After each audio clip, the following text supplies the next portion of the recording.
welcome to another chapter of Duel Series. In this case, it's the third chapter, and we have today with us Raul Vallejo. Thanks for joining us. Hello, everyone. Thank you for inviting me. Raul has recently won a RCQ in Spain, in Madrid, and it was a Pioneer RCQ. And today he is coming over and it's going to play with us some rounds with that deck. Although I think you have some surprises because it's not exactly the same deck list, right? Yeah, that's right. I won the RCQ before Dominaria United come to the Pioneer scenario. So now we're playing with Liliana the Veil. We're playing black-red mid-range, and probably the deck is completely changed, and the mechanics and the way you have to play the deck probably is being changed a lot. Well, I think that's really exciting, no? It's the first time we do something like this, that the guest is not playing with the same 75 that they did during the championship. But I think it's good because meta is changing very fast, especially in Pioneer. And I find Yeah. really spicy that you came up with that idea that we could update the deck list and play new cards. And yeah, challenge accepted. It seems like it's a challenge also for me, and we can see something that is gonna be very popular in the next months. We're gonna see like lots of black red mid range mirror matches, and also we have to look for how the deck is evolving. And we have some new technology coming from Dominaria United, and it's not only the Veil. We have lots of cards that change the whole deck. So let's see what Absolutely. happens. We are also having in the deck list that, by the way, is the same deck list. Also, for the first time, we are going to play a mirror match in this Duel series, and we have this. 75 mirror match. Yeah, we have Sheoldred as a new card. This 4/5 card with Death Touch that is new in Dominaria. Whenever you draw a card, you gain 2 life, and whenever an opponent draws a card, they lose 2 lives. So I'm really excited to see that in play. I've never played it. It's going to be for me the first time in these games. So yeah, it's a lot of news, and I feel like a kid going for the first time to school today, trying something new, New shoes. and yeah, new shoes and new deck. So let's go for it and let's try our very best. I just as a reminder, I think you have seen some of the previous chapters, but just as a reminder, we have 7 games in this duel series. The first Hmm. 3 are without sideboard, and the last 4 we are going to play with sideboard. And then at the end of those games, we are going to join again and we are going to comment how did you see the deck, how has it changed comparing with the version you played, and how do you like the new cards, and anything else that you want to tell us and share with us. No, I'm great with that. Let's see the match. Okay, let's go for it. Hello and welcome to this first round in this Duel Series 3 against Raul Vallejo, Vallejo97 in Magic Online. We are both playing red-black mid-range in Pioneer, and it's going to be a mirror with exact 75 cards. Raul is going to keep the hand. Unfortunately, we can't. We are on the draw and we have to mulligan. And I guess this hand it's a keep, although it doesn't have a very solid plan. But I guess we can keep it. It's going to be better than other 5 cards hands. Let's find out if we just made a mistake or if it is going to work. I guess here we want to play the Hunted Reach tap in order to play the Hive next turn and be able to play the Harvester. That sounds like a plan to me.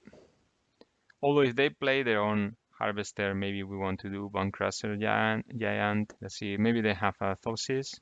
Yeah, they do. They will take probably the Harvester, I guess.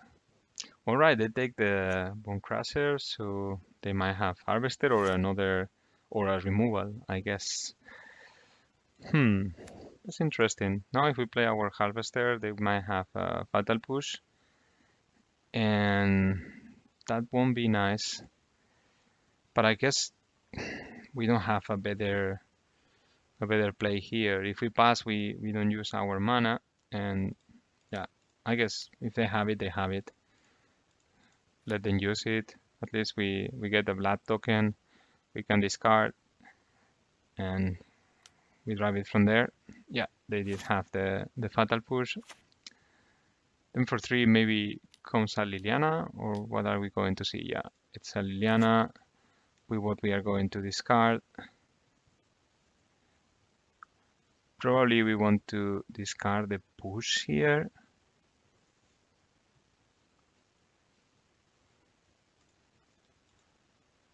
I guess so. I guess we, or maybe the Kalitas. I mean, Kalitas here won't do much. Yeah, let's get rid of Kalitas, I guess. We are not going to make it good with the Liliana in play. It's going to be extremely difficult. I guess here we want to get rid of one fatal push, find something else, be like this, and we pass the turn. That Liliana needs an answer as soon as possible, otherwise we're going to be in trouble. It feels quite relevant, the Liliana, in this matchup. I mean, they just play it and I feel in trouble. Let's see if they decide that we have to discard, both of us. They are thinking. Okay, play a land and doesn't plus the Liliana. That's really interesting. Here, I guess if we play the Trespasser, they will do minus, but if we don't, we will be really in a bad spot. Because maybe they have a removal, then like a fatal push. If we activate some of our lands, we are going to lose them. I don't know, it's a tough spot having the Liliana there. I guess I'm going to pass. As long as they are going to keep the Liliana there static and not activate, that's probably fine. And if we play the Trespasser, we want to take away something like a Croxa. Okay, Fable. No actions. Well, let's try to play a push here. And probably we will activate the Den. So at least one creature stays in the battlefield. So they will have to minus the Liliana. And then we have the Trespasser.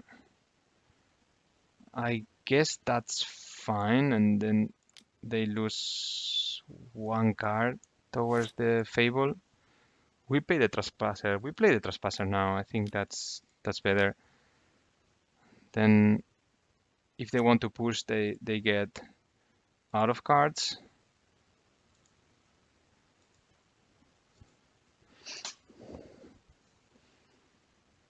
And now they will minus the Liliana.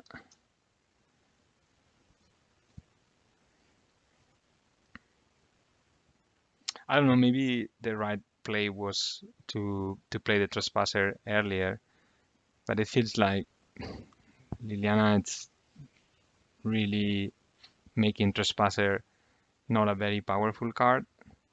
And I have the feeling that this matchup is about trading resources completely. Okay, they decide to discard nothing. So Liliana goes down. They still have a push probably. Okay, Harvester. And now we start to be in a precarious situation, I guess. Well, this is a good draw. I think we can do like this. And let's take this away. And let's play the Harvester and pass the turn.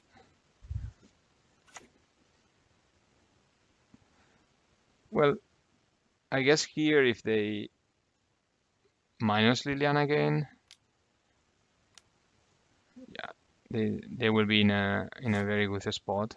They lose Liliana, but they will have at least 3 creatures in the battlefield, and this will be really impossible to be won.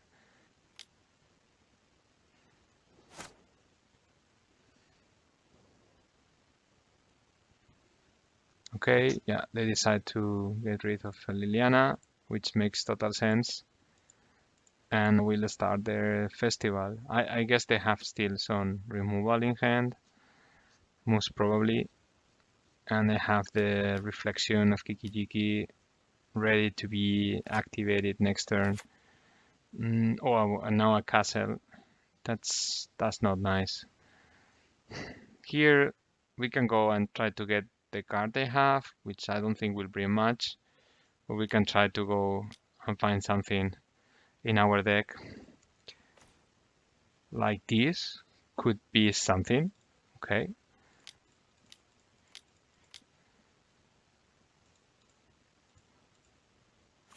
Let's see if this card is that good.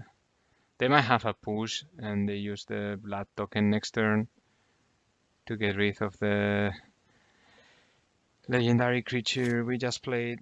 And now they're going to draw. They lose 2 life. Here the question is, if they attack with everything, shall we really block? I guess we shouldn't. And now if they sacrifice the harvester, well, the 2 harvesters, they could remove our creature. And they still can filter later to 2 bad draws.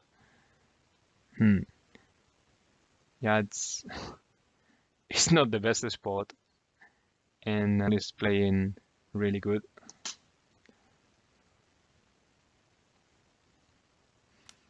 Okay, they attack only with 1 harvester. In that case, I think we are not going to block. That's fine.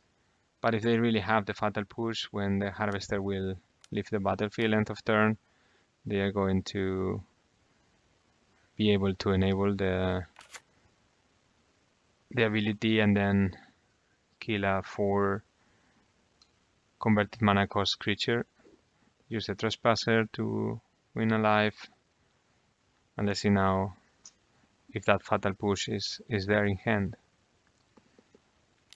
And it is. They had it, which is really good for them. Well, we got this. It's something. At least we don't go out of the game. We can do this, and we can try to trade. I guess they will use their harvester to deal with our creature.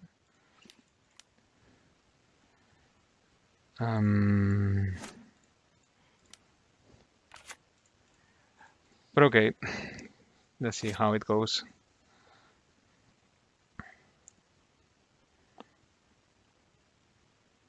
If I were then, I will draw with a castle already. I guess that could be a good play. Okay, we lose our creature.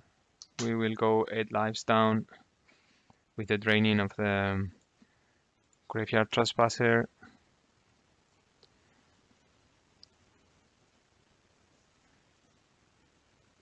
And they pass the turn. Wow. I guess this is not the best for us. I will use this one. Yeah. To attack, final time, and we pass the turn and we concede, I guess.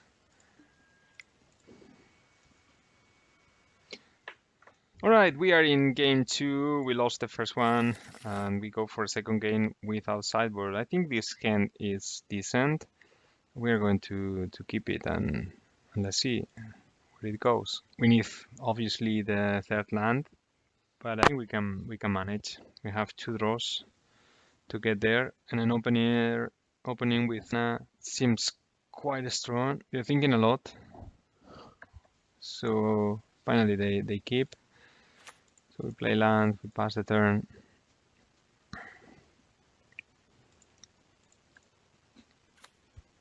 Play tap land, they pass.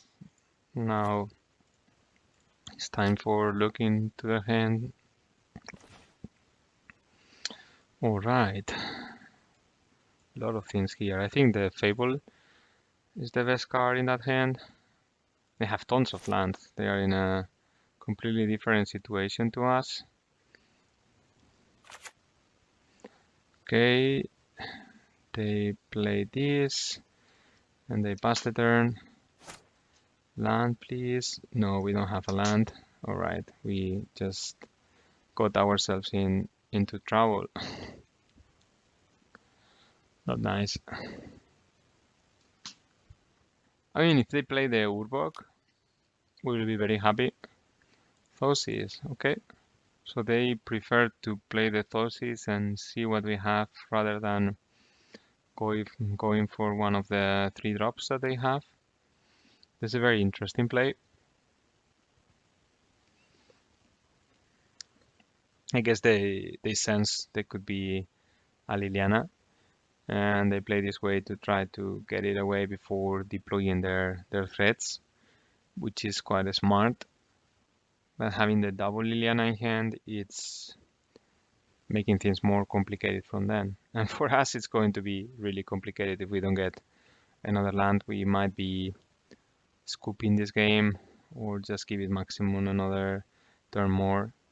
They have access to tons of mana and they will be able to do a lot of very powerful things. Raul seems to be thinking a lot about this hand. Okay, Raul took one of the Lilianas away. They played the Reach. I guess here in this spot I want to deploy a creature rather than the Liliana. We expose ourselves to another Thosis, but they have the hand full of creatures, and I guess, sorry, full of lands, so I guess it's better for us to play this way. Well, we'll come here. Okay, another Trespasser. And they play the land that we didn't know about, so they still have Blood Crypt, Urborg, and the Bonecrusher, and another card we don't know. So that's pretty interesting. I guess we want to play another Trespasser or just play Liliana plus or Liliana minus. But if we play Liliana minus and they have Fatal Push, we are in trouble. So probably the best play is just to play the Sheoldred, pass the turn. I guess I like that one, although we exposed then our Sheoldred for next turn. Yeah, I think we kind of want to do it.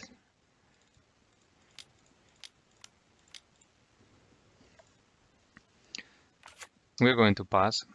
I think we don't want to attack here and trade creatures because we need to respect the Fatal Push.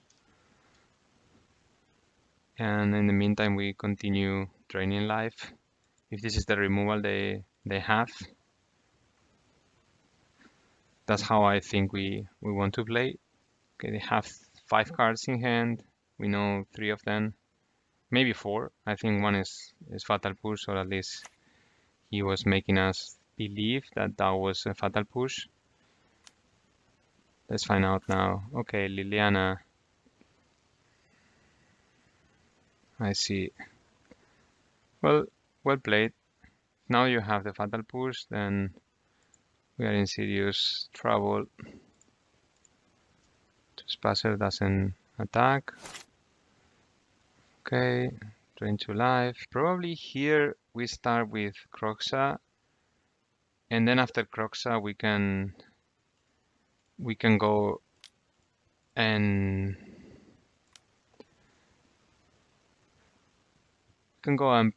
play the Dread War on the Liliana, maybe. But first we probably attack. Let's see what they discard first. Okay, 13 there.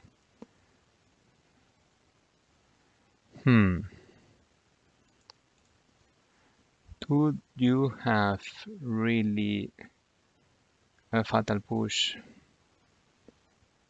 If you have it, you could use it.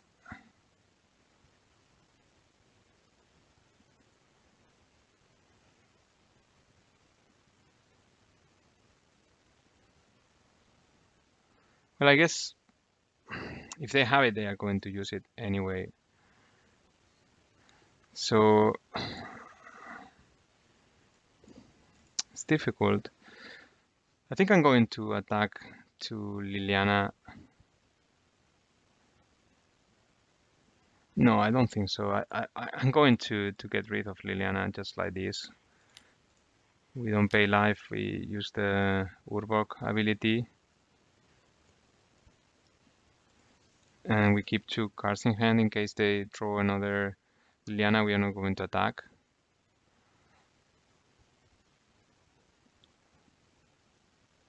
Bonecrusher could... Yeah, they do have it. I think they were playing very, very smart. Very, very smart. Now they oblige us to play the Graveyard Trespasser first to protect the Liliana, and then go for the Liliana. Okay, Fable. Wow. Cool. They're playing very well. I guess here we want to play the Trespasser.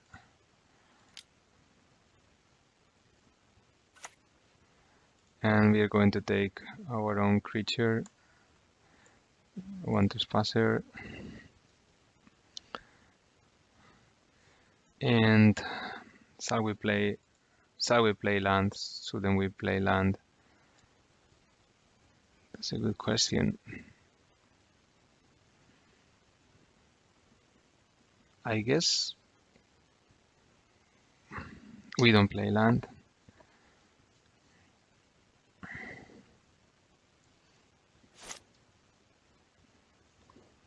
Let's see what they discard.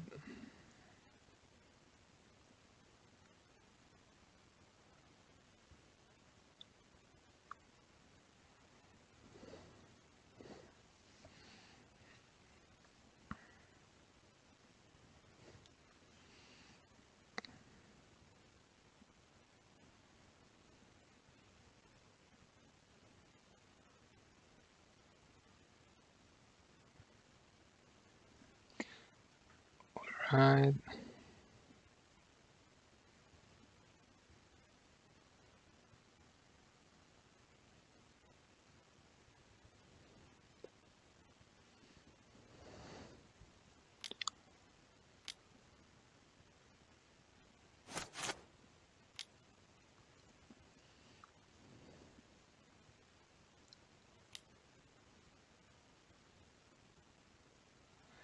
Okay, Harvester.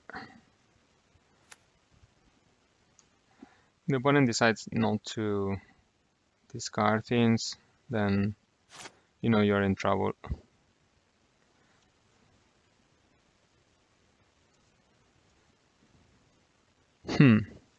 Here it's really difficult. I don't know what to do.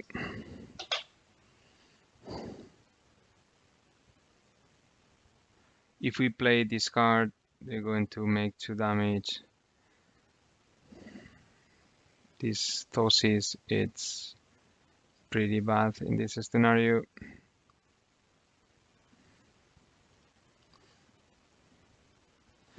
I think maybe we need to do Liliana minus. I guess that's what we're going to do. Liliana minus. It's not the best play, but now we force them to use the Giant. So later they will need to attack if they want to get rid of Liliana. And at least there will be 1 creature less. Okay, we lose 2 life for nothing, and we play the Liliana of the Veil, and we will minus it.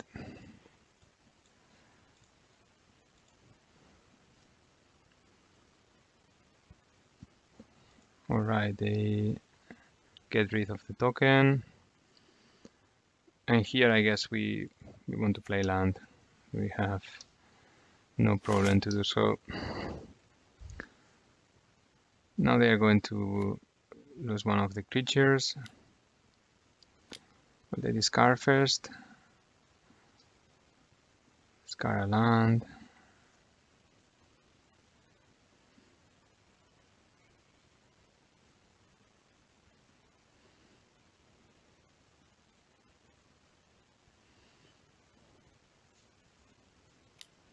Okay, so that's what you're trying to do. I guess I'm going to block.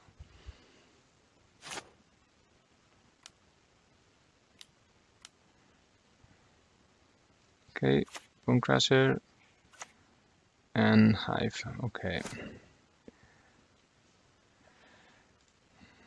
That's not good news. I think we lose this one. They can copy with the reflection.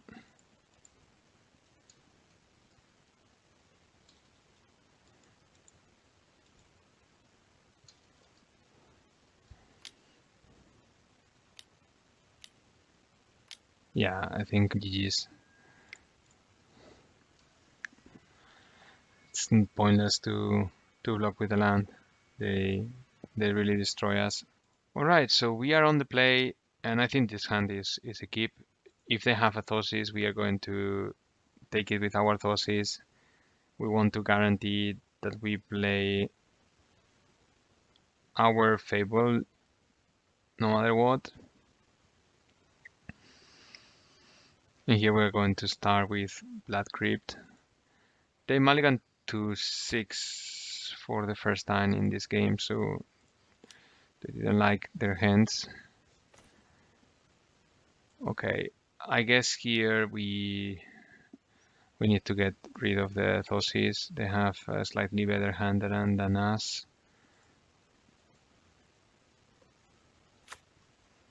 Tap land. Kalitas. That's good news, I guess. And let's play the den, and then we do this. We pass.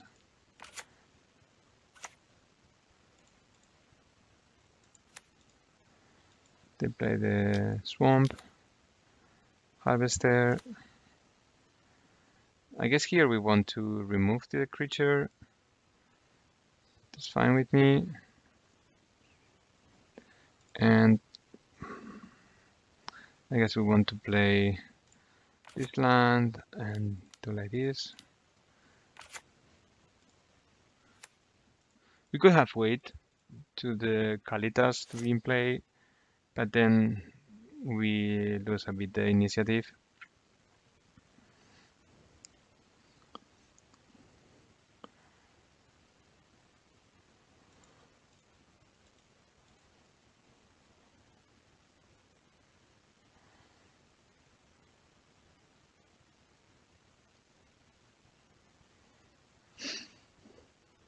I think this here in the Kalitas, they have this kind of lining in the belly. It's like a bit David Bowie thing.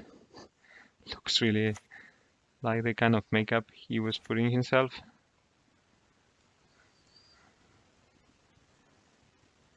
Okay, yes. We do this and this. And we are going to go first for Thosis. Wow, wow, wow, wow, wow. They have Liliana, and they have the Sheoldred. I guess we want Liliana away, and we are going to follow up with Oxa.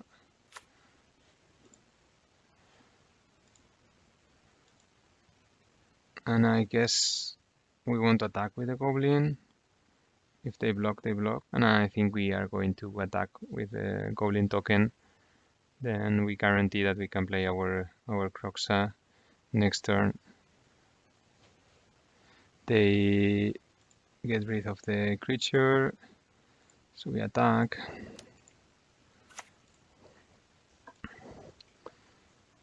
They block. Alright, that's fine.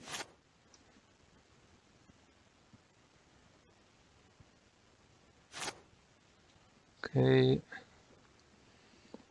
We transform. And I guess here we want them to discard, right? Yeah, and I think we want to preserve our treasure for a double spell turn. It sounds like a plan. So Kroxa enters. We cannot copy Kroxa with Kiki Jiki, right? Yeah, it's a non-legendary. Okay, they discard a land. And I guess they will use the removal now on the Kroxa.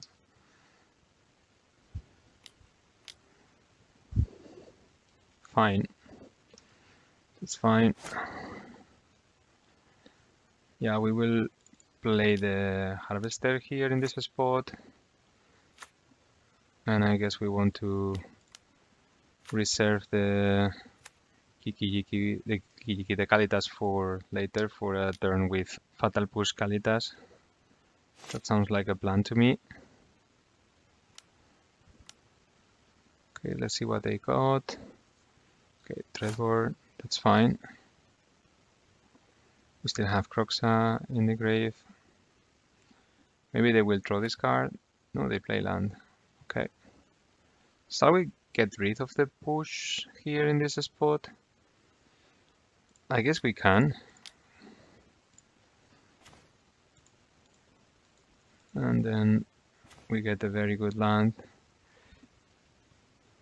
What do we want to do here? I guess we want to attack already with the land. We want to get aggressive, or shall we develop the board? Let's play Kalitas. I guess that's a better play pre-combat because we don't have pressure at all in front of us. We just attack and pass the turn. Okay, they don't play anything this turn. Here maybe we attack with everything. They might have a Fatal Push or nothing. I don't know. I guess we want to play a Trespasser.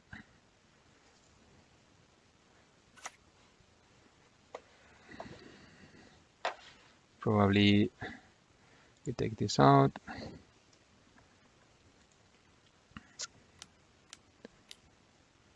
Okay. Okay, they bring that creature back, which I guess is fine. And we pass the turn. Sheoldred, the Apocalypse, they brought back, and now they're going to play it, most probably. And then we will go directly to Dreadbore. Or we can attack with everything, and then we go wide, and even they win 2 life, they lose. Alright, they decide to concede, to scoop, and now we move to the games with Sideboard.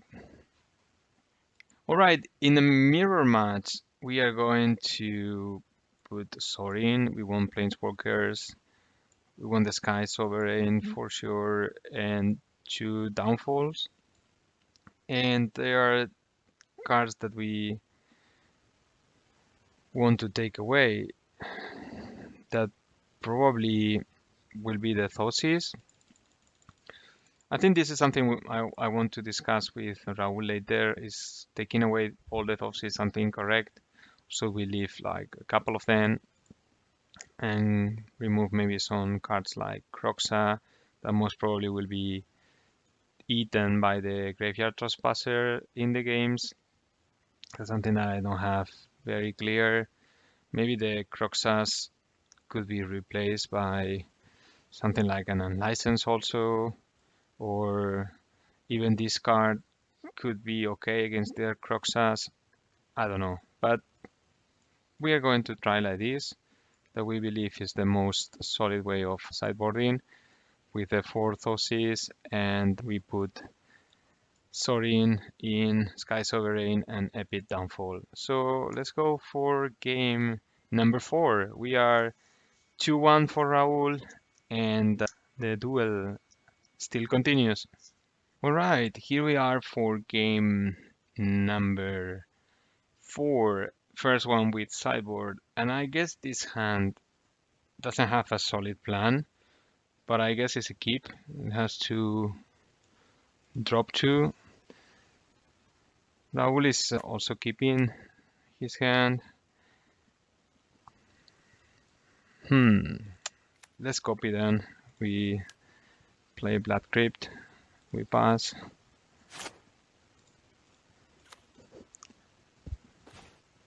Okay, they don't play a thing here. Yeah, I guess we will play this and play Harvester. We could just pass and then if they play Harvester, use the Bankrusher, but I guess their next play will be a Trespasser themselves. We should have played the Hive, now that I realize. Not very familiarized with this mana base. Bonecrusher, it's coming to town. We have a push. Here we could just play Trespasser and pass, but then we might face a Liliana of the Veil. So what about playing Croxa and then push? Is that a good play? Well, I guess they will come back with a Trespasser afterwards and we will lose the Croxa. So that's probably what is going to happen, but at least we will get rid of the major threat now and we have more cards at the moment. Let's see. Also, this blood token there will allow us to get rid of our lands. Okay, they discard Fatal Push. Now we do push here. We pass the turn. Get 2 damage due to the trigger ability of the Bonecrusher.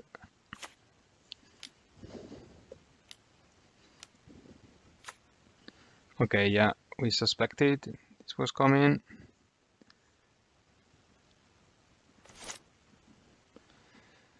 And I guess we will follow up that with a Trespasser. If they have Liliana and they do minus to get rid of our Trespasser, of course, we are not going to be happy. But at least we can use the Bonecrusher Giant to get rid of Liliana.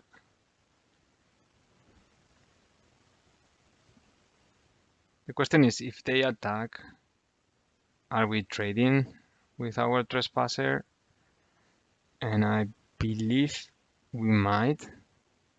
We shouldn't forget the ability from the Soken-san to create 2 tokens with haste. I think this is extremely good versus Planeswalkers.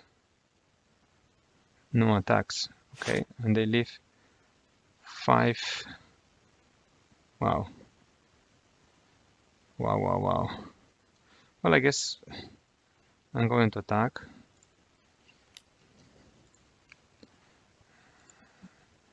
And we remove just 1 creature out of the grave. Okay.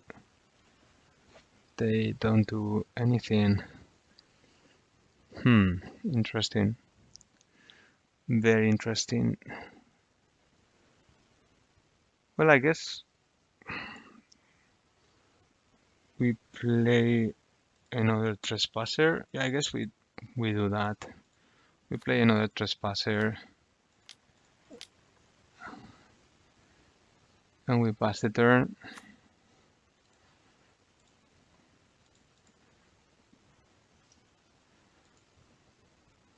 Maybe even, well, we don't want to flip the trespassers. Graveyard Gluton in the other side when it's night. Raul has 4 cards in hand, thing that I don't really like. Harvester, that's really good for us.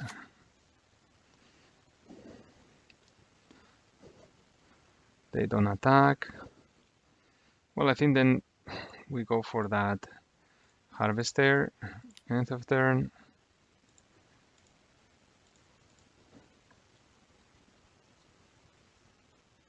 Will they use a Fatal Push in their own creature? I don't think so, right?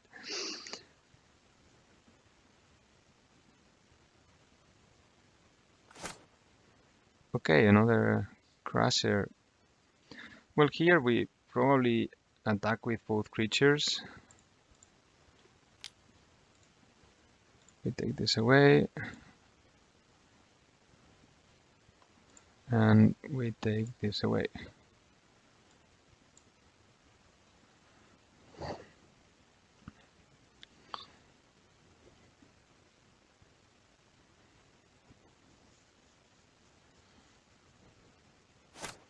Okay, they block. I guess we play Bone Crusher here. And we pass the turn.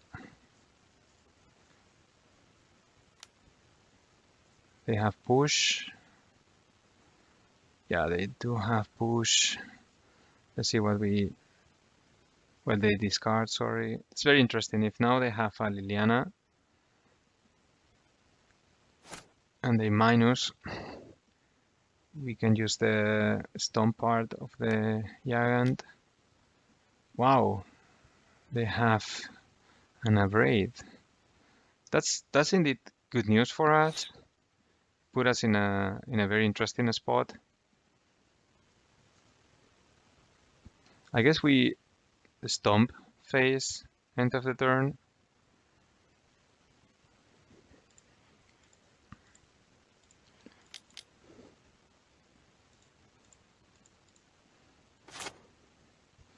And we might cycle first. And we draw this epic downfall.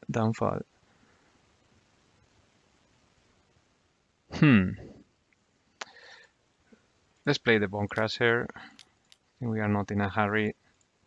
And then if they interact with the Bone Crusher, they will go to 2 lives. Then we play the Sheoldred, and that will be it. That's the plan. Well, let's see if that can happen.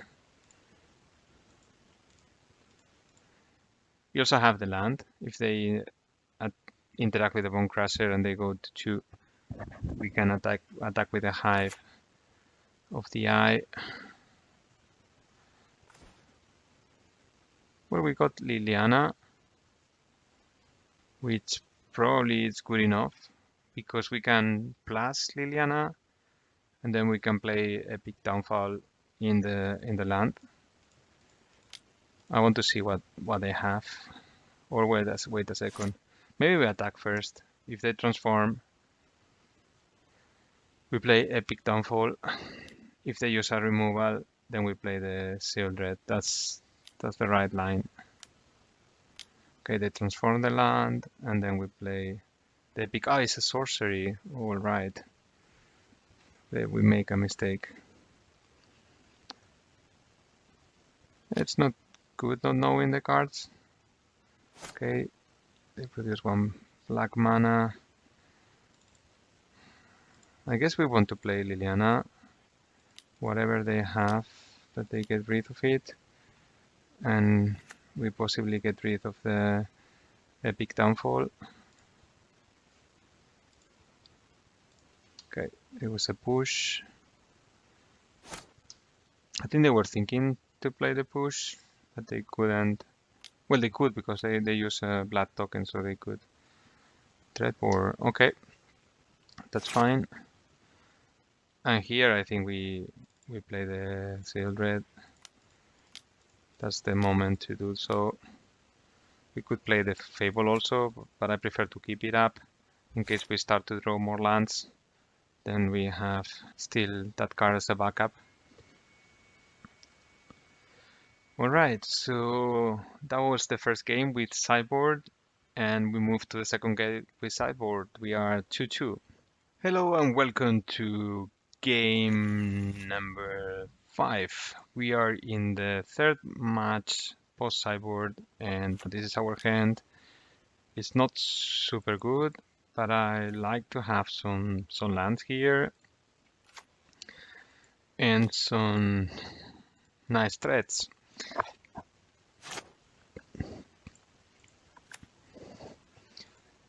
I guess Croxa is more interesting on the draw than on the play. Let's play it. They will have Trespasser for sure. That always happens when you play an early Croxa, but okay.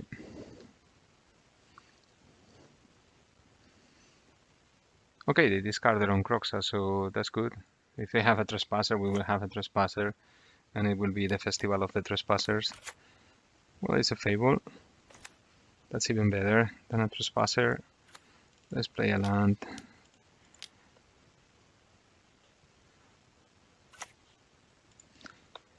I like the fact that we have the Sorin. Let's hope they don't get Liliana. Probably we want to play the second Trespasser before moving to Sorin. I guess we want to leave him for the very end. In the previous games they didn't discard with the Fable, and now they do finally do Fatal Push and Sokensan. I just hope they don't find a Liliana in this spot. That would be brutal. They will attack for the treasure, I guess. Yes, they do. And they go for Fatal Push, discarding a card. Yeah, looks like it. Is discard a land? Well, I guess that play is good.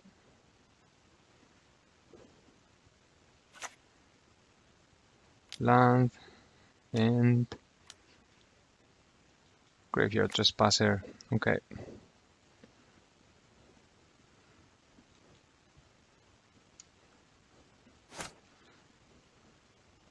Fable. What should we do in this spot? This is a very interesting spot.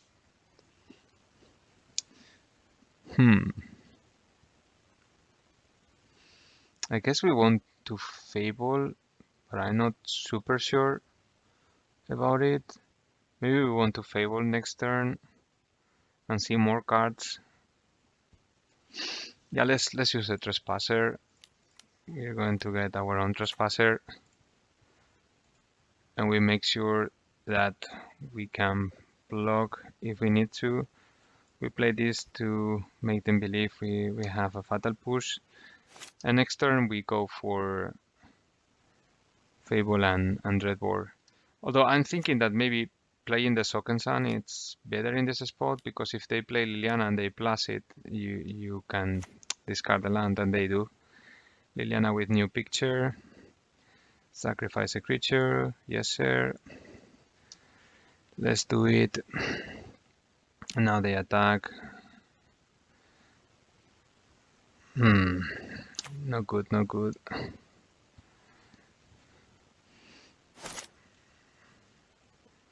Well, I guess here we have to play the Sokensan, and we have to play the Dreadbore here, and we let Liliana leave.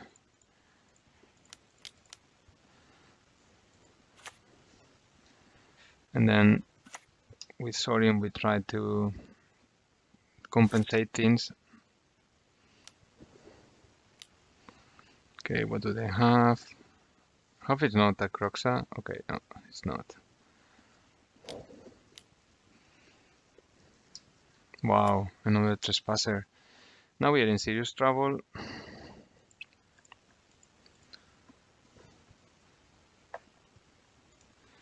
Alright, target player discards a card. It's going to be the castle.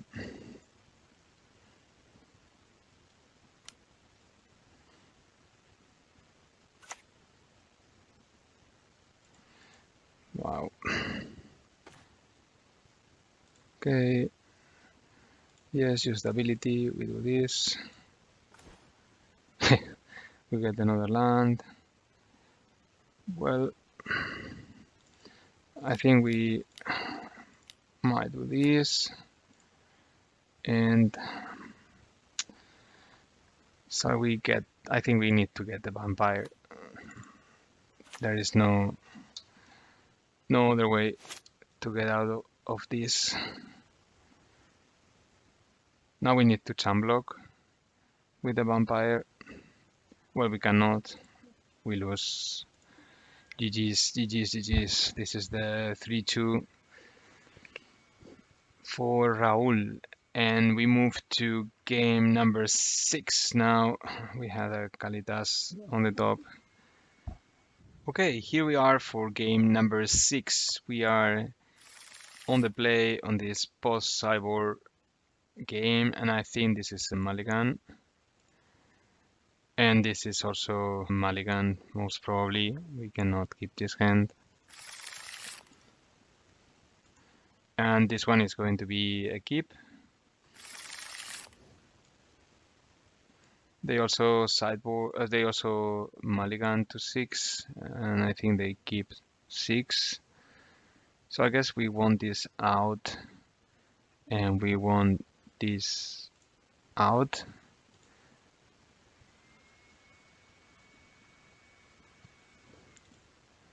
So let's start with tap land, and we pass.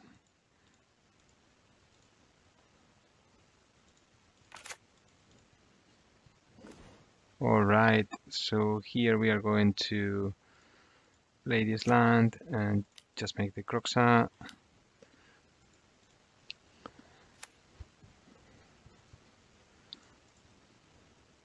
Then we are going to follow with Fable, and then they are going to play drop 3, and we're going to use Liliana. Okay, let's pass the turn. They discarded the Kalitas. Okay, they pass. So we're going to play this. And we are going to play Fable.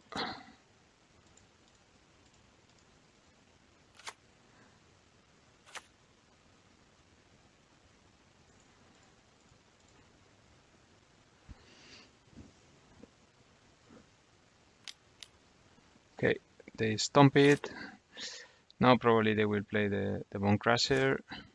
Wow, no land for them. That's crazy. Okay, I want to use the ability. Yes, I'm going to discard these 2. Okay, I draw these 2. I guess I'm going to play this tap and play Liliana, Liliana Plus.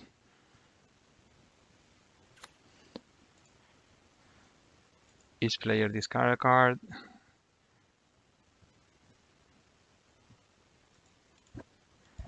Okay, they discard a Dreadboard, so they might have another one.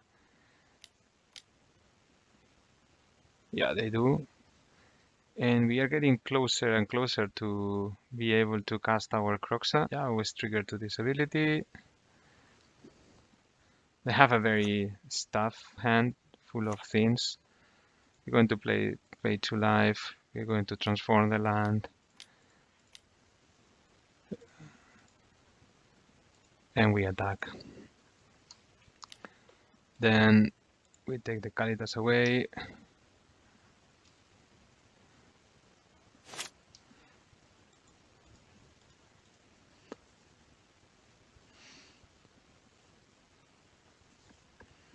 No lands still. You serious? That's really bad luck. So that means they have absolutely everything in hand. Here we cannot copy the den, because if we copy it, we are going to get a tap land. into the battlefield. I guess that's what happens. I just hope they don't have a trespasser next turn, because if they do, we cannot play the Croxa. They are going to exile it. We are going to get into trouble. Now they will play a fatal push. Let's see where. Into the land. Okay. So let's hope they still don't get the land drop and that we can play the Croxa. That will be our hope for this mulligan to 5. Okay, or shall we play the Sheoldred? No, I don't think so. Let's play. Well, let's attack first. I guess that's what we want to do. Move to attackers first.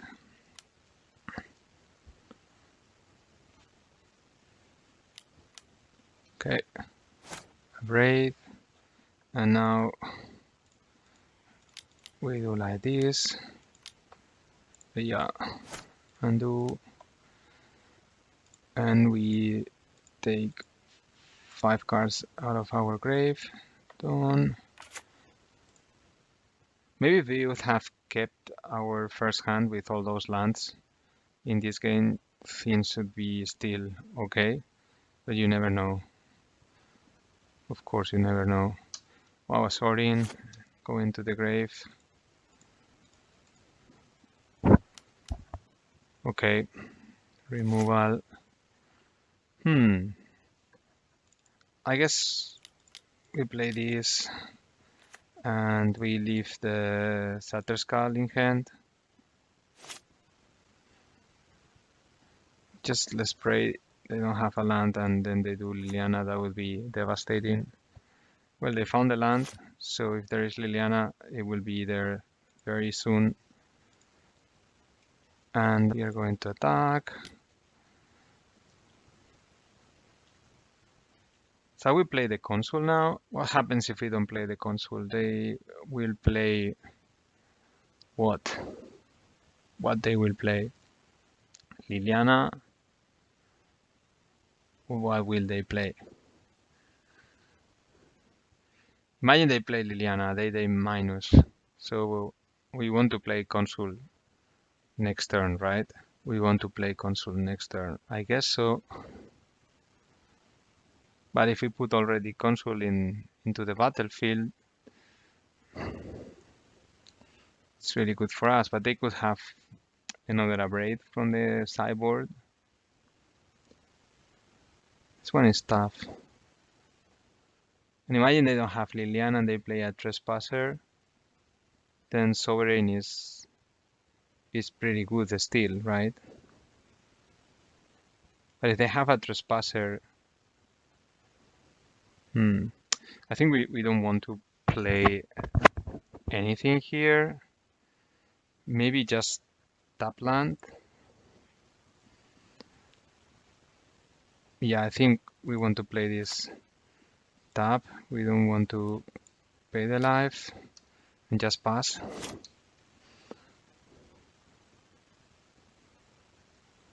Okay, 2 damage comes here, Liliana, I guess. Yeah, and then they're going to make minus. We sacrifice the creature, and then we come with the ship. Do we come with the ship or do we come with red board? I think we come with the ship and red board for later. Yeah, let's play it like that. We pass the turn.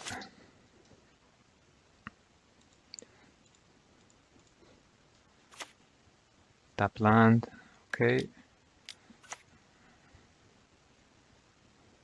Let's see if we can find a creature. That's a creature. And we have to play a tap. Do we want to use our removal here on the shaman token? I guess we don't. We don't have any hurry. We're going to wait. See what they discard now. For sure, it won't be lands what they discard. The problematic here is if we don't kill the goblin, we might see how they get able to to activate their lands, spot that we are not super happy to see. Okay, they discard their skull, they draw one card. Now they move to combat, so they really want that mana. I think we do like this.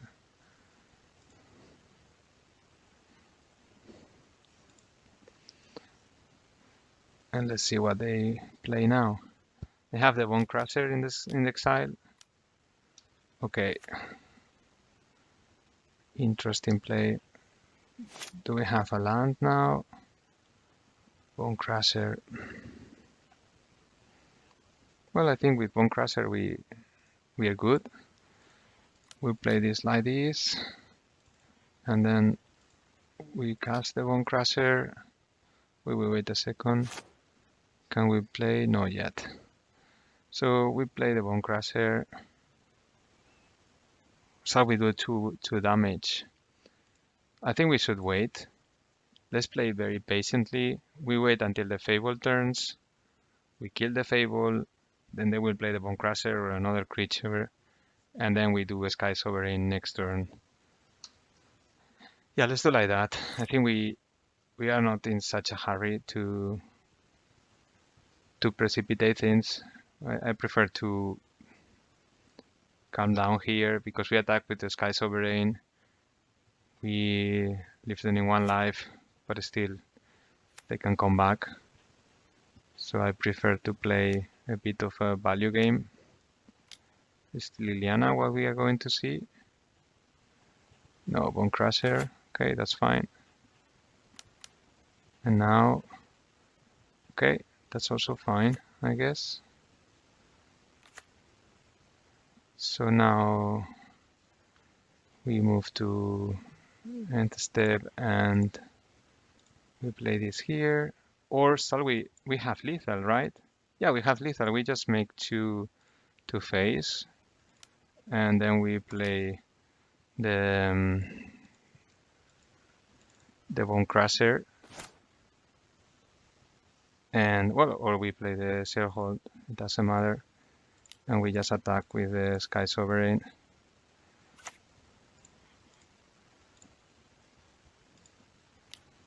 Yeah, let's attack.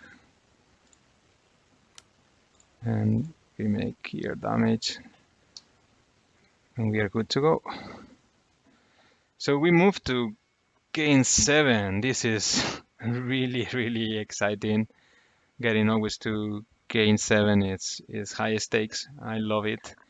So let's start sideboarding. Raul will be on the play for the last and definitive game. All right, game 7. Raul is on the play and we need to mulligan this hand. Well, this one is a keep.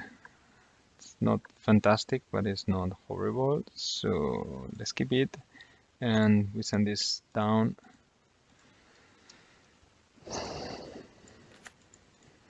Blood Crypt, tap. Let's play Blood Crypt, tap. Let's pass. Shall we play the Harvester or shall we just pass? I don't know. I really don't know what is the best play here. This is something maybe to comment. I guess we will play the Harvester. I have the feeling that if we don't use our mana, we don't exchange threats, it's not going to be great. So now they will play the Bone Crusher, I guess. No, Fable. Okay, we will deal with that Fable. We have a Trespasser. I guess we want to discard a card first. Blood Crypt. Draw. And we want to play a land. That will be this one. And I guess we want to stomp here. Well, let's do it in their turn. Just don't give them information. Just let them do their thing with the Fable. Draw this card.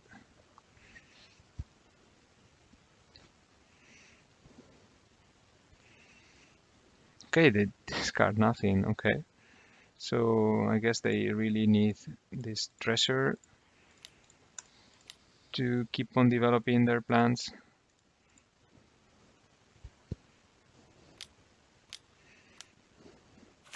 Another Fable. Wow, that is brutal. I guess here we want to play Liliana just like that. They don't have lands, so that might be what we want to do.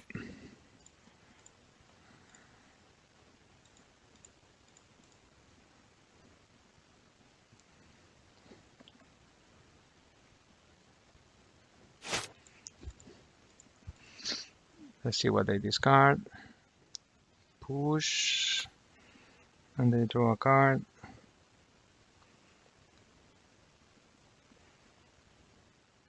We have our Bone Crusher in the exile. Just don't forget about it. And they also do. 4, 3, okay, Bone Crusher. Let's think here what we should do.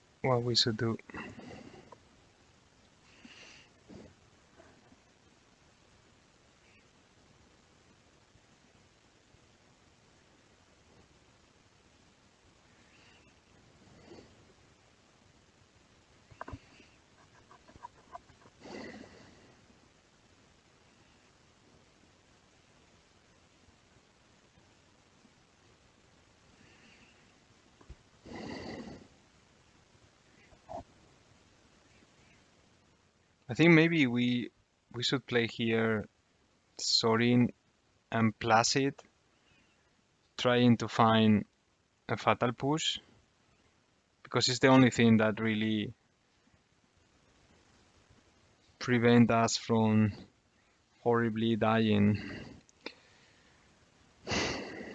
I think that line is a bit crazy and desperate, but Reflection plus Bone Crusher, I don't really like it.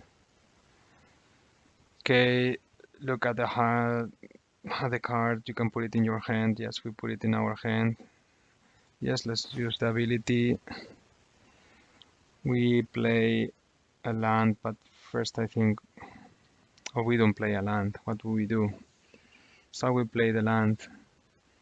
I guess we don't need the land.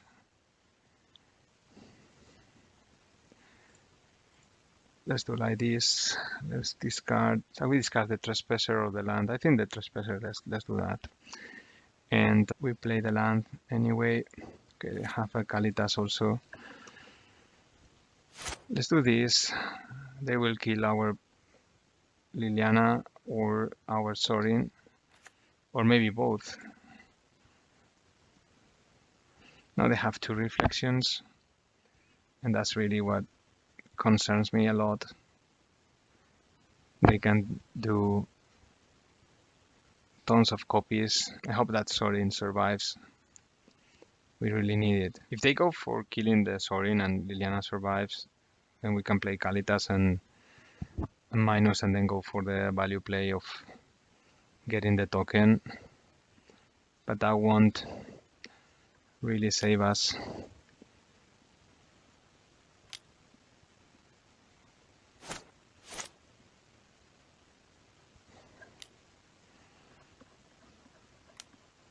Okay, they decide to copy the Giant.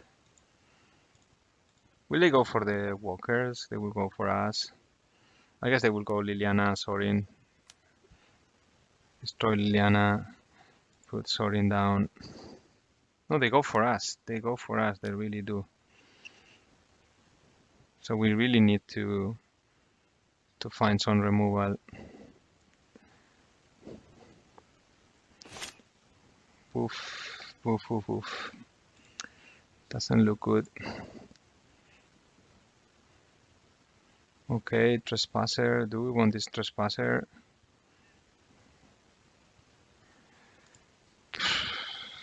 Do we want this Trespasser? I don't think so. We don't want it. So we will do like this. Well, we could have played the Bone Crusher from the exile and that other card, but still doesn't look very promising to me. We can play Haunted Reach here.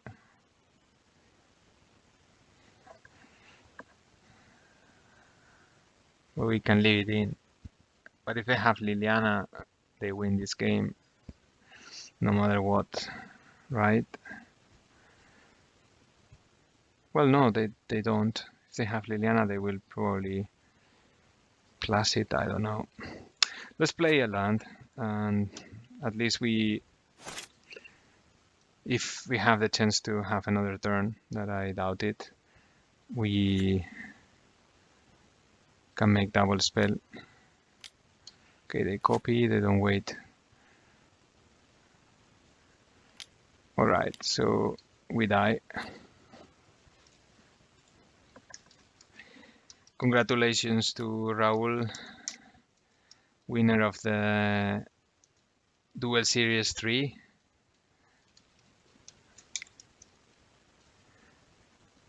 Very nice.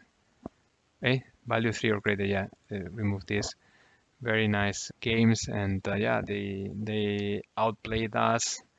They play very nice. I see Raul has a very good sense to play mid-range decks, and this challenge goes to him. 4-3 for Raul. Congratulations. So 7 exhausting games. It was really nice to see Raul piloting this deck and giving us a masterclass of how to play mid-range. Congratulations, Raul, for this 4-3, and the Duel Series 3 goes to you. How do you feel after these 7 games, and what do you think about this format? Well, first of all, thank you, and you played so well also. So the matches were pretty tight, and I mean, we probably made the point of this that was showing the deck and showing all the potential in it. I just want to say something. I played a game with 2 lands for 8 turns, and well, after even 9 turns, I was there battling for winning the game, or actually for being alive. But Yeah, I think that game was very interesting because I mulliganed to 5, and yeah, I get a lot of lands, so I can play all my spells. But at the same time, you have only two lands. But then when you got the third one, you have your hand stacked full with very good spells. yeah, So I think that's something very interesting. Also in last game, you only have 3 lands, but they felt like yes, you have thousands. You can do a lot of things. sure, yeah. So one I mean, thing, one yeah, thing could be probably that this deck really plays very well with 2, 3, or 4 lands, and then when they have more, it starts to feel a bit clunky in the mirror. You depend a lot on the lands, and yeah. So how do you think about this? probably in the mirror, you always want to be the one hitting your land drops. Probably up to turn 4, 5. The third land is the most important one because you can play your payoffs. Otherwise, you can only play removal spells and the harvesters, which appear to be not the best card. So the key card is the Fable of the Mirror Breaker, the card that probably makes the opponent this is the most annoying card because it's a 2/2 for 3, then loot 2 cards, and then the card that wins the game automatically when there's another creature on the board. So probably you want to hit the third lander for sure, and after that, maybe there are games like this where I was so far ahead with the second Fable of the Mirror Breaker where you don't even need the fourth land or higher. But not on a normal game, you need to hit the land drops up to the 4 or 5. So I think the deck is very good, and we want to play like a lot of these games in the future. And I know it's very skillful intensive when you play the 75 mirror, And I don't know. I don't know if you want me to say something like about the mechanics or how I Well, feel about the deck. yeah, I think first question is how do you feel about these new versions versus the one you played for qualifying for Sofia? What do you think are the major changes in the way to play the game? Of course, it's obvious that we have new cards, but do you feel you play the deck in a different way with this new list? Yeah, yeah, for sure. Probably I felt like I was playing now. I was playing with a sword, and last month I was playing with I know with a wood stick, and I didn't know it. So Liliana makes the deck so compact, like does everything you want to do, attack the hand, and also makes pressure on your opponent, killing the most unkillable creatures because it makes a sacrifice effect. So with all the removal you play, Liliana can probably win a game by itself if there is no good answers on our opponent's deck. So yeah, I think you have to value Liliana sometimes over almost every card, and you can pair it up with Fable the Mirror Breaker, where you always want to play it as soon as possible. And I think Liliana is changing the way you play the deck, and it's more powerful than ever it has been. Like Liliana does everything, and everything around Liliana is better.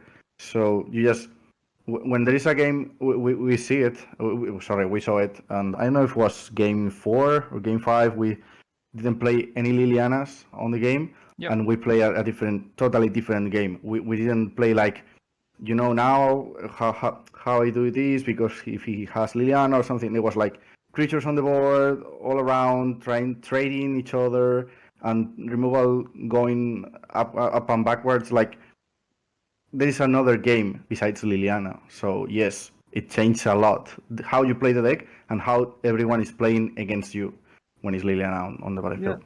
I fully agree. And here this connects very well with my next question to you. In the previous version, there was Chandra, Torch of Defiance, and we also have like a Sorin main deck in most of the versions. And now we have Mm. the Sheoldred. What do you think? How does this card play with Liliana? Don't you think that cards like Sorin or Chandra that they can quasi draw cards play better with Liliana, or why do you prefer Sheoldred if that's the case that you prefer to play this card? Well, probably we need to study more. We have to let the meta, be more clear, and then we can decide if we want to play Sheldred or the other four big payoffs. And probably Sheldred is better than Kalitas in like general terms because that's something that goes with the deck. It's draining life and also good with the card draw effects. So okay, maybe it's a good card on the top high of the curve. Like Kalitas was dying to almost all the cards in the format, the 2 mana removal spells and that stuff, and Sheldred is not. So probably now it's better, but maybe in the next in the time, like even before Sophia, we find out that the way to play it is like you say, like one Chandra, one Sorin, or maybe two Sorin, two Chandra, I don't know. Like card advantage plus Liliana makes the deck better, and you play not on the top deck, but one card on hand, and just planeswalkers on the battlefield doing all the stuff. Probably is also the way. I don't know. Yeah, Both I, sides are okay. I agree with you that that could be the way the meta evolves. And also, I was pretty negatively surprised how bad Kalitas felt all the time in my hand. I feel like I have a brick in the hand, Yes. something super heavy that do nothing. So I don't know if well, I think this card is there because the presence is still in the format of mono red and mono white. These Yeah. two decks make you tend to want a Kalitas, but in the mirror match it felt terrible. I don't know if you have the same feeling. Yeah, I had it most of the time, and I'm always battling like what is best if Croxa or Kalitas, because Croxa also it's like also makes an enter the battlefield effect, so it's okay because it makes your opponent discard a card, fine, and then Trespasser takes it away, and okay, fine, and you take it back from the graveyard, I know, couple 3 times, and didn't seem to me like he was doing the effect or maybe the impact you want to. And I was also thinking about, well, is Kalitas better on the top deck, like a 3/4 life linker that matches your removals with the other creatures and making 2/2s? I don't know. Probably Kalitas is worst in general.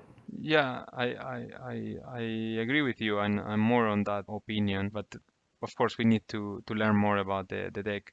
And there was something very curious about the way you play with Fable specifically when you were doing the chapter 2. There was like 90% of the times you didn't discard anything. So I was thinking, okay, this guy has the hand made of gold. He doesn't want to get rid of any card. So it was very concerning for me. Yeah, I don't know. I still try to discard very aggressively, but it looks like you are in the other spectrum. Or either you have super busted hands or you prefer not to discard if it's not essential or needed. How do you feel about the fable of Mirror Breaker and the way you play it? Well, I try. I mean, for this specific time that happened, I was like, when I got hand, it was absurd. Like, I have removal spells. Also, I can cast everything, and I had another Mirror Breaker on the hand, so I wasn't discarding everything, like anything. So the other time that happened, we were playing, probably was like also the same. I had like all the cards I wanted to play in the next 3-4 turns, and or some cards that I don't want to discard because they are the nuts. But yeah, most of the time you try to be aggressive because you want some progression. You need to hit your line drops. You need to hit your threats, and sometimes you end up like having 1 or 2 cards in your hand that you could have discard at the end of the game. And I'm saying so. In the moment you play the Mirror Breaker and you try to discard, probably it's better if you discard aggressively. And also when you play against like aggro decks or combo decks, like where they have a very straight plan, it's better to discard aggressively because it's gonna pay off most of the time. Here, well, depends on the situation as you've seen. Yeah, that's true. And well, that's more or less all the aspects I wanted to comment on the main deck. Well, maybe also to highlight that there was no a single game where the lands were super relevant. They were less relevant as usually playing this deck. I don't know if you feel the same, that sometimes in the mirror match you go and remove everything from the opponent and then lands become super important. But here we didn't have that case. Was that also your experience in the RCQ?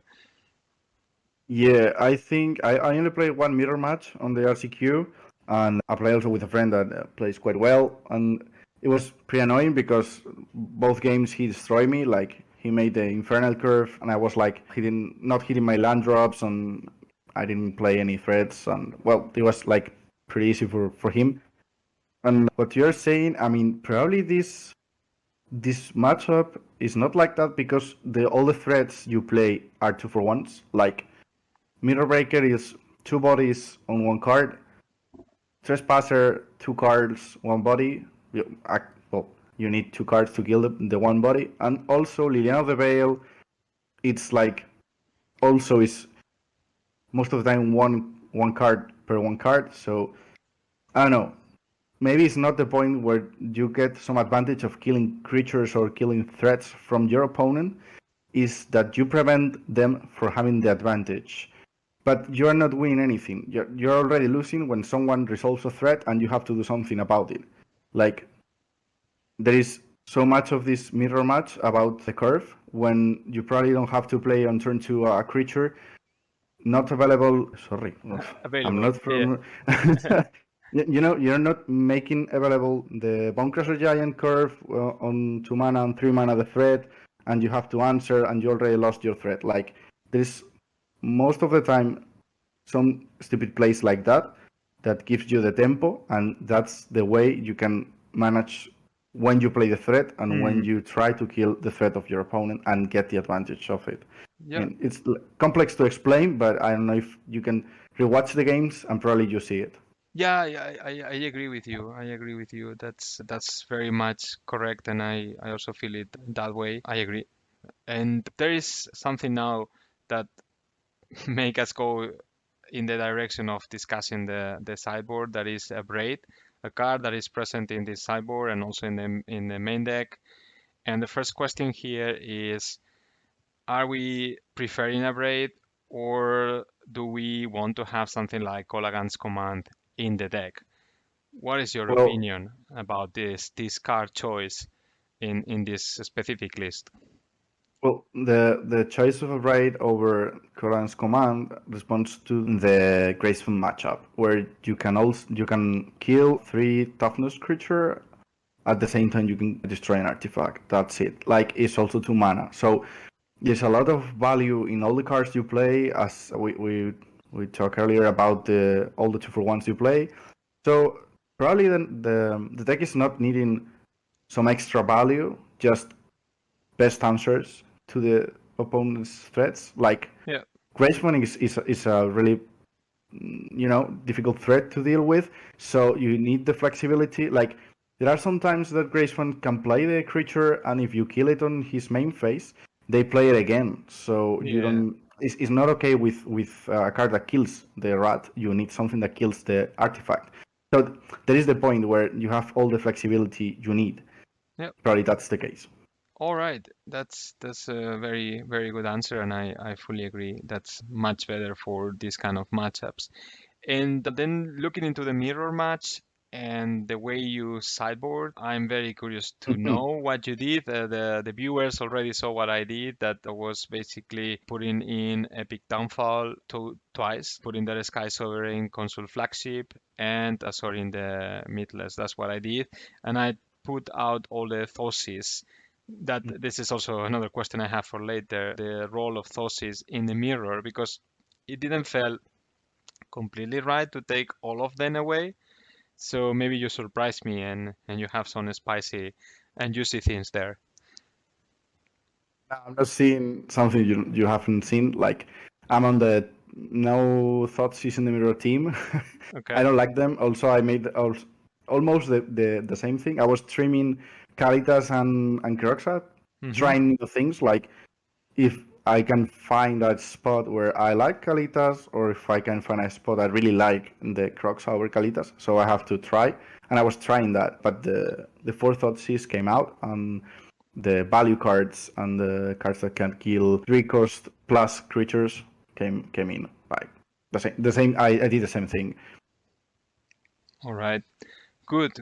And there is a couple of cards from the sideboard that might be close to enter. That is the second upgrade. It could be probably in some spots better than the Epic Downfall. But I think the fact that we have the Sheoldred, it makes more interesting the Epic Downfall. But how do you feel about the split of one and one? Just I, put in one I, upgrade and one downfall.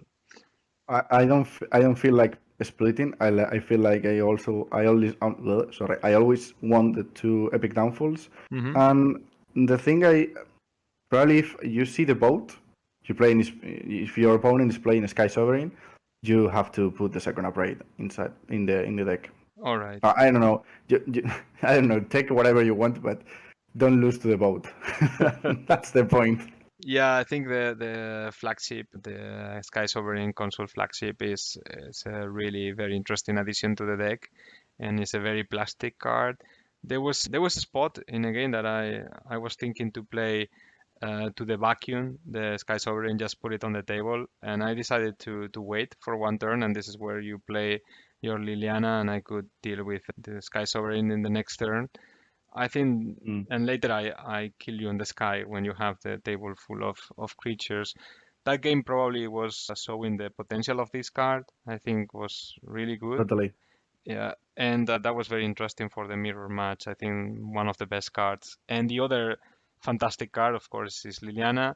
And the third, or Totally. maybe the second one, or the first one, is Fable of the Mirror Breaker. That this card is so incredible. It's really amazing. And the last game, when you have the two tokens, that felt like really impossible to beat. It was like, okay, I decided to play the Sorin and try to find a fatal push. I mean, that was a desperate move just to say, okay, let's hope there is a fatal push in my top card and I can play it and gain some time. But I was completely desperate when you flip the saga.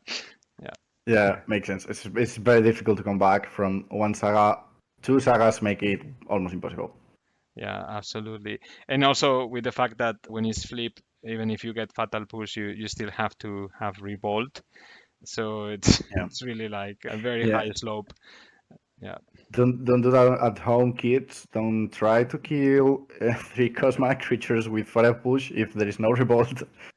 Well, I've tried and doesn't work. at least in Magic Online, the program doesn't allow you. But if you are in a RCQ, I'm guessing how many people have killed Fable with a fatal push, assuming that is a 0 converted mana cost creature. I guess many people was in that spot, unfortunately. Oof. I hope not as many as you think, but yeah, probably reality is harder. No, Just I'm just joking. I'm just joking. I really hope people have that in mind and don't think that way. well, in Paper Magic they have both players to have it in mind. Like probably there is a misconnection there, and the one needing to know the creature is mana cost 3 doesn't know, and maybe something terrible happen.